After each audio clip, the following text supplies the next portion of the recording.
Before we get into some of our NCAA plays for Friday, I'd like to go over an excellent new site made for sports investment. It's called FanVest. It's a wagering exchange that's going to be the stock market for sports. FanVest is a digital exchange that lets you invest in and trade fantasy sports teams like stocks to monetize your sports knowledge without losing your wallet. FanVest replaces complicated odds with intuitive, tradable fantasy sports teams whose values are determined by the marketplace. So basically, you're trading teams like Duke, North Carolina, Indiana, Michigan State, Wisconsin, Ohio State, and they go up and down in value. FanVest is launching a free-to-play March Madness Portfolio Challenge on Selection Sunday. This Sunday, people, March 17th, with a $5,000 cash prize for the winning portfolio. Beyond simply picking a bracket, which locks you in for the entire tournament, and you could be out right away, FanVest lets you play through the final round. On Selection Sunday, sign up free on FanVestWageringExchange.com. That's FanVestWageringExchange.com to instantly receive 1,000 Fanbucks to build the portfolio of teams that you think will advance. Team shares are priced based on historical win percentage, which adjusts as the tournament progresses, allows you to reinvest in the remaining teams after each round. If you're bullish on a particular team, you can increase your exposure the way a bracket won't let you, or get rewarded by picking lower seeded teams without the risk of busting your bracket. So you might want to even pick somebody you're really high on without having to take a huge risk. It's pretty awesome. Join FanVest at FanVest Wagering Exchange for your shot at the $5,000 prize, and everyone in the top 10 gets at least $100. So $5,000 to the first place, $100 to everyone else in the top 10. This is a fun, new, totally free way to participate in the March Madness tournament. So join FanVestWageringExchange.com on Selection Sunday. They are sponsoring this podcast. So I think it's an awesome idea, having like a stock exchange-based platform, I guess you would call it. So I'm real excited for it. So I cannot wait to try it out myself. All right. Well, I got to tell you, March Madness is rolling, and so are we. Over the last 10 days, we are 22-17, up 9 units. Pretty stoked about that. Our money line rollovers are killing it. We are actually, North Carolina won, Marquette won, and Buffalo, they won easily. Xavier won. I don't think we lost one yet. Well, Xavier was the future bet at 9-1, but it's been a very, very profitable first couple days here of conference tournaments. So I got to tell you, and Washington won. I'm a little concerned about Washington. They're playing Colorado next, and I got to tell you, man, Colorado. I've been high on Colorado, and now Washington's got to play them tomorrow. I might bail on this money line rollover after one game, and that's what's cool about money line rollovers. You don't have to feel like you have to hedge early. You can decide to come out of it. I'm not sure. I haven't made a decision yet, but I do have Utah going on the other side for half the amount I put on Washington. But just to let you know, for money line rollovers, I put 3 times the amount on Buffalo, and we'll be doing 3 times the amount of a normal bet on Houston, because those are the ones I'm most confident are going to win their tournament, and you want the biggest payout possible. What, plus 150 120 for Houston or something like that, and minus 150 to win it all for Buffalo. You're not going to get the best odds, so I'm going to try to get the most profit. Obviously, it's a little risky. It's any game, but I'm certainly confident in those teams. So just to let you know, that's how we're going to roll. Some games that I like tomorrow include, I'm just going to throw it out there right now. I'm going to be betting Wisconsin against Nebraska. This is perfect. Nebraska exceeding expectations.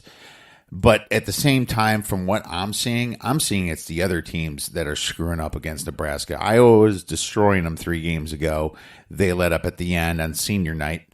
Rutgers was beating them through most of that game and then completely let up towards the end of it and ended up losing. And then they play a Maryland team that is terrible on neutral courts. They lost to Illinois in their backyard. Well, I guess their side yard, let's call it, in Madison Square Garden. And then Maryland obviously proved that they, what I just said, cannot play away or on neutral courts well by losing to Nebraska. So now everybody's going to be high on Nebraska. You have to remember that they still lost that Isaac Copeland player that's really good. And now they're going to go in and face a Wisconsin team that has a swarming defense. Wisconsin is ranked number 12 on KenPom. Okay, number 12. And people say they might be a little bit overrated. But, you look at sites like Team Rankings, KenPom, Bart Torvik. Wisconsin is up there. I mean, that's a lot of people overrating them if they are really overrated. And Nebraska's sitting at 41 on KenPom. Wisconsin themselves have been pretty much tearing through, winning 5 of their last 6 games. They had that bad stint where they lost at Michigan and then at home against Michigan State. Well, whoop-de-doo. And then now they are rested, playing a tired Nebraska team. Wisconsin has the number 1 defense in efficiency in the Big Ten. They have the 4th in all of the NCAA. They play at a very slow pace, 63.6 possessions per game. They pretty much drain you. And when you're a Nebraska team already coming in this tired, it's really, really going to wear down on them. Nebraska's defense ranks worst in the Big Ten. 109.5 in conference efficiency allowed, while they're only at 100.8 on offense. Heck, Wisconsin in conference on offense is at 100.2. It's pretty much equal to Nebraska, but Wisconsin's defense ranks first, and Nebraska's defense ranks 14th. There is going to be a big discrepancy here, in my opinion. Digging a little bit deeper, Nebraska has a terrible effective field goal percentage, 46.1, ranking 13th in the Big Ten. Wisconsin is at 49.8, ranking 6th in the Big Ten. Wisconsin's the 3rd best three-point shooting team in the Big Ten, 35.9%. Well, Nebraska is the 9th at 32.2%. They also allow the most threes at 37.3% shooting. Nebraska is going to be in some serious trouble here. The spread's going to be around 7 points. I like Wisconsin all the way up to 10. That's my first play for tomorrow. Oh, yeah! For my next play, even though I'm on their future, I believe this Xavier Villanova line is just a little bit too fat. Okay? Just a little bit too fat. Now, we know Villanova and their reputation is impeccable the last few years. I mean, they might have one of the best. Well, Jay Wright, top 3 coach. You have to say he's probably top 3 now after having a couple championships the last 5 years. But this Xavier team's hungry, and they know that they are not making the big dance unless they get past Villanova here. Okay. And Villanova's had their share of problems lately. Before their Providence victory here, they lost to Seton Hall. They beat Butler and Marquette at home. Both games were at home. But then they lost to Xavier by 12 points. They lost to Georgetown. They lost to St. John's. They kind of run out of gas a little bit. Now they play a very improved Xavier team who has won 7 out of 8 of their last conference games. Xavier moved their offensive efficiency from past 100 all the way up to 50 during that stretch. Now they are 6th in offensive efficiency in the Big East and 7th in defensive efficiency after that stretch. Villanova, as we know, is 1st in offensive efficiency, but they're only 4th in defense. And Villanova really, really relies on the 3-point line. They shoot the most threes in percentage out of all the teams in the Big 12. Over half the shots they take are threes. And they haven't been hitting them lately. On the other hand, Xavier doesn't necessarily defend the three all that well. They're kind of in the middle. They rank 6th in the Big East, allowing 35.2% to go in. But what I do like about Xavier is that they rebound exceptionally well.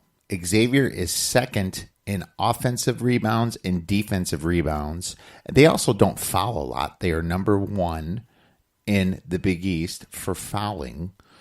So looking at Villanova, if that three's not going in and they're getting defended, Xavier's going to be cleaning up those boards. I like the hungrier team here. I think that's too many points. Xavier knows that they can beat this Villanova team. I'm taking the 6 points. Looking at some of these other lines, Florida, another money line rollover we hit, is only 2-point dogs, 2.5-point dogs to LSU tomorrow. So what does that tell you? That coach really, really affected the line. I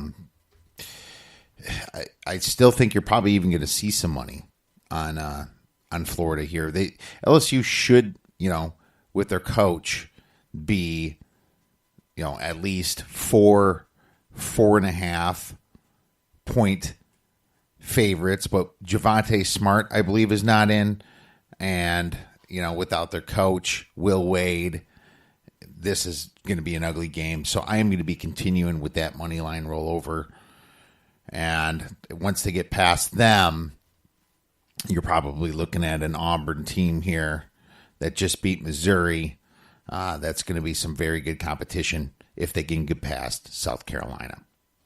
For my final play for you guys, I have one that's pretty interesting here. And I rarely give them out like this, but we are going to do a little money line parlay that's going to pay pretty close to even money here. We are going to be taking Virginia on the money line. We're going to be taking Houston on the money line against Connecticut. Virginia's playing Florida State. That just went overtime. And we are going to be taking Buffalo on the money line. Buffalo's laying about 12 points to Central Michigan. That should be pretty close to even money. All are about the edge of double-digit favorites. And I just don't see how these teams lose. I don't see how Buffalo can lose to Central Michigan. I don't see how Virginia is going to lose to Florida State the way Virginia is playing. They're playing lights out. Florida State's tired. And that over-under is at about 125.5. I actually lean under in this game. Florida State has really slowed it down lately. If you look at some of Florida State's games, the recent ones, They only allowed Virginia Tech in overtime to get to 63 yesterday.